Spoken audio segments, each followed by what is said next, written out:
ഇന്നിപ്പം ബൂസ്റ്റ് പുഡിങ്ങാണ്. നല്ല super yummy ഈസിയായിട്ട് ഉണ്ടാക്കാൻ പറ്റുന്ന ബൂസ്റ്റും കുറച്ച് പാലും ചൈന മാത്രം മതിയാവുന്നതാണ്.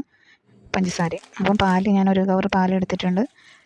അതിലോട്ട് ഒരു ബൗൾ പഞ്ചസാര, ഒരു കവർ പാലിന് ഒരു ബൗൾ പഞ്ചസാര ഇട്ടിട്ടുണ്ട്. മധുരം കൂടുതൽ വേണ്ടവർക്ക് ഒരു 1.5 ബൗളൊക്കെ ഇടാം. പിന്നെ ഒരു കവർ ബൂസ്റ്റൊന്ന് പാലിലൊന്ന് കലക്കിയിട്ട് ഒഴിക്കുന്നുണ്ട്. എന്നിട്ട് നല്ലപോലെ ഇളക്കി കൊടുക്കണം. പിന്നെ ചൈന ഗ്രാസാണ് വേണ്ടത്. ചൈന ഗ്രാസ് ഞാനൊരു 1/4 ഗ്ലാസ് വെള്ളത്തിൽ ഒന്ന് ഉരുക്കിയെടുക്കുന്നുണ്ട്. എന്നിട്ട് ഈ ബൂസ്റ്റ് മിക്സിലോട്ട് അതായി ഒഴിക്കുന്നുണ്ട്. ഞാനൊരു ഡെക്കറേഷൻ ആവട്ടെ എന്ന് വിചാരിച്ചിട്ട് കുറച്ചൊരു ചകോരി സാബുനരിയും കൂടി ഒന്ന് വേവിച്ചിട്ട് ചേർത്തായിരുന്നു. പക്ഷെ അത് കാണാൻ പറ്റുന്നില്ല. പക്ഷെ ടേസ്റ്റ് കടിക്കുന്നുണ്ട്.